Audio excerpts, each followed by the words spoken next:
So you want to upgrade your arsenal with those galvanized mods that you see right here to get yourself ready for Steel Path in Warframe. Well, I'm Tipsy and today we'll be going over how to get galvanized mods in Warframe, so remember to like the video and let's just get right into it. But before we can begin farming galvanized mods in Warframe, we first need to gain access to something called the Arbitrations. These are special missions that we need to play to actually obtain the resources used to buy the galvanized mods in Warframe. And this mission type is unlocked at Ares Junction, where you will need to equip a focus lens onto any piece of equipment, and then you will unlock the Arbitrations basically. And to do this you will need to go into your arsenal, and I recommend equipping a focus lens on your most used frame so you can actually get some value out of it. Then you just head into the modding section and go into the actions and equip a focus lens. And just to note that it cannot be removed, only replaced by another focus lens. Also, you need to have completed the second dream quest to even get to see the focus lens option. I believe the quest also gives you a free one as well, but otherwise certain bounty areas can reward focus lenses as a reward, such as in Saruman and other places. And then the place where you actually can buy the galvanized mod from is in a relay at the Arbiters of Hex's Syndicate, and you can fast travel to these from your Arbiter using the Syndicate console, or you can find them manually in the relay using your gear wheel menu to fast travel to the Syndicate area. The Arbitrations vendor will be standing at the entrance, and talking to him opens up the shop where you can actually find the galvanized mod alongside with other mods, cosmetics, decorations and much more. And this is the main vendor for buying galvanized mods in Warframe. You can of course also trade with other players for these mods, as they are tradable, and there's a whole economy built around buying and selling them. So if you want to get into that, I recommend checking out warframe.market to see the prices, and keep in mind that the rank X out of 10 listing, usually rank 10 mods sell the most, but if you want to dive deeper into this galvanized mod market, best of luck to you, as it is something you could try out. But to actually buy anything from the Arbitration shop, you will need a currency called the Vitus Essence, which is used to buy everything in the Arbitration shop. The Vitus Essence is a special resource used as currency in the Arbitration shop,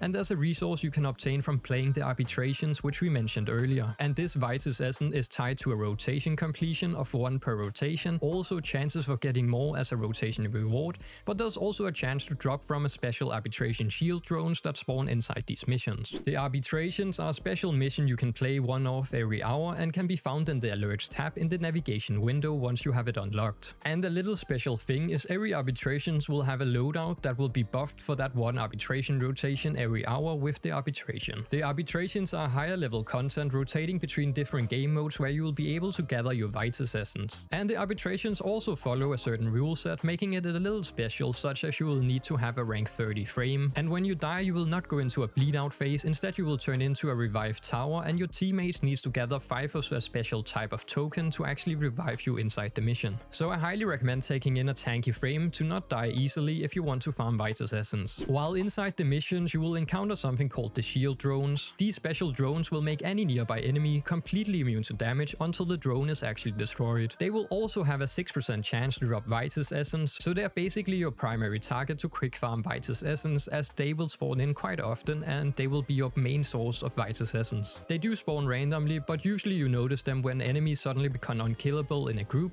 and that is your sign that there's a shield drone nearby. Take it out for a chance at your Vitus Essence. But shield drones aren't the only way to get Vitus Essence in Arbitrations. Rotation rewards can also drop it, with around a 7% chance to give 3 Vitus Essence. Arbitrations also reward 1 Vitus Essence per rotation completed. Arbitrations also use a different rotation system compared to your normal missions. So instead of going AABC, Arbitrations follow a AABBCCC rotation and then continues repeating the C rotation at that point onwards. So from rotation 4 and beyond you will always be in the C rotation, where the Vitus Essence drop chances increase to around 10%. So farming Vitus Essence is pretty simple, just play Arbitration, kill all shield drones for extra chances, and hope for some good rotation rewards along the way basically. Also, as these videos do take some time to make, remember to like the video and subscribe for more Warframe content, it is greatly appreciated. Now that we know how to get Vitus Essence, what should we actually buy first with our Vitus Essence? There's quite a few options, but personally I recommend starting out with the multi-shot galvanized mod for the weapon type you actually use the most. So if you mainly use shotgun, go for the Galvanized Hell. If you use rifles, then go for Galvanized Chamber, which is basically the way to go for this, as multi-shot works well in almost any build, while the other galvanized mods focus more on crit chance or status chance, which depends more on your specific weapon build. So multi-shot is a very safe and strong first choice. While there's also some other mods that are worth looking at, such as Rolling Guard, which is an incredibly strong survivability mod.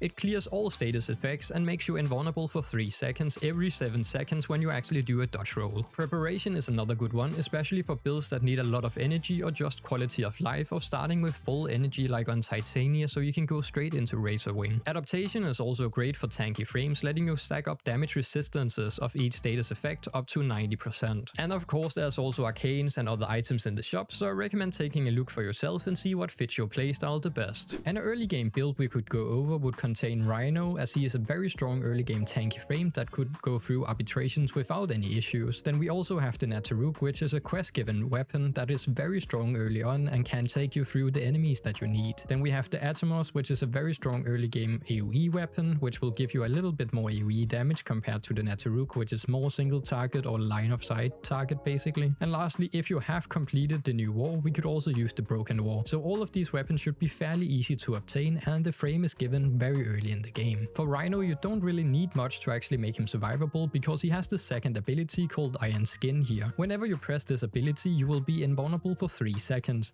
and also any damage you actually take in this time will also be added on top of your Iron Skin, so you get even more shield basically. And then you have your Raw ability, which you can press, and this will give you a 65% increase depending on your build of course, and this will then just overall increase your base damage to higher percentages, making it easier to kill enemies. As you see right here, you don't really need much, as this is a Rhino without a Hurricane reactor on it, and we only are really running Vitality to give ourselves a little bit more health to make us survivable, then Intensify to actually buff our strength, adding more shield and more damage with our Raw and Iron Skin abilities. Then we're using Continuity just to give ourselves a little bit more time with the Raw ability. Then we're using Streamline so we can actually use the abilities more often so we don't run out of energy that quickly. Redirection to give ourselves some extra shield capacity, just to add a little bit extra survivability if we forget to actually press Iron Skin. And then lastly a Flow, just so we have some more energy to work with. Overall, this is a very simple early game Rhino build, and it will actually be able to take you into Arbitration. That is just how strong Rhino is. Just remember to keep your Iron Skin up at all times. As long as you can do that, you will be able to survive basically anything in these missions. Next up we have the Nataruk, which is a weapon that is given by completing the new war together with the Broken War, and is very solid early game weapon. And for building this weapon, it is very simple as well, as we don't really need much. It comes with a pre-installed potato, so you can easily get the modding capacity which you actually need. For the Nataruk build, we are using multi-shot with split chamber to actually give ourselves some more shots out. Then we're using infected clip and also rhyme rounds together to actually add viral damage to the weapon, which will overall just give us more damage when we hit enemies. Then we're running Vitus Essence, which actually makes a lot of sense on this weapon, as we have a lot of crit chance and also a lot of crit damage. So giving ourselves even more crit damage will actually buff ourselves quite a bit with how high the base damage on this weapon is. Then we're using Segregation to buff that base damage even more, which will play into the crit chance and crit damage basically.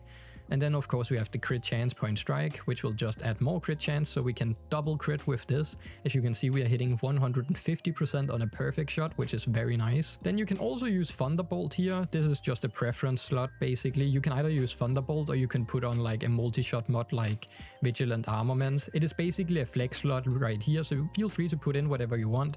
Vigilant Armaments will give yourself quite a bit extra damage.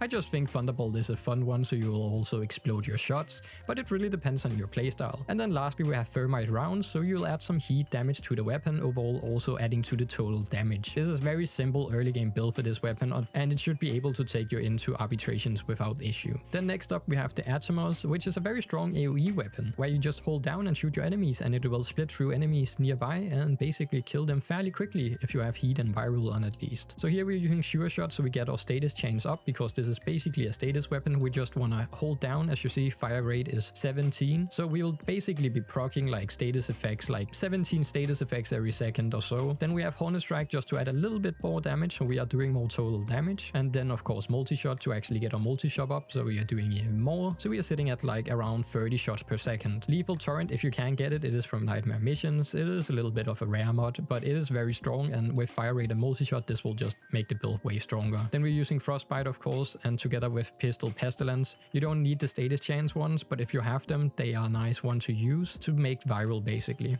And then lastly we have heat for the heat damage. This is also very early build for this weapon. You can of course like make it stronger, but this should actually take you all the way through the star chart if needed. So for the Broken War we are basically using a, I would say not early, probably more mid-game build for this, as it does require to farm a little bit extra for like Blood Rush can be obtained from bounties in the Necrolist, but these are not much you probably will like stumble upon normally. You might have to go a little bit out of your way to farm some of these. enemies. But we are basically making like a stackable build, which means the more you kill, the better the weapon basically gets throughout the mission. And what I mean with killing more enemies makes the weapon better, basically as you see here, combo multiplier stacks with crit chance with Blood Rush. So we might have a low crit chance right now, but if you kill more enemies and get your combo multiplier up, suddenly you will have a lot more crit chance and do red crit soon. Then we're using Fever Strike and Victorious Thrust together to actually make Viral, just overall one of the best like status effects we can get our hands on, so this is quite nice to have. Then we are using Gladiator Might, which gives us crit damage, but also melee critical chance per combo multiplier. Again, Blood Rush and Gladiator Might stacks up the more we actually get our combo multiplier up. Then we are using a normal pressure point just to add some base damage, and then Organ Shatter for even more base critical damage, so we'll do quite a bit more damage. Then we are using Berserker Fury on melee kills 35% attack speed for 10 seconds up to 2 times. That also means that you could basically replace it with normal Fury to have a base attack speed that is higher, but this is basically double the attack speed as long as you get kills. And then lastly we're using Drifting Contact,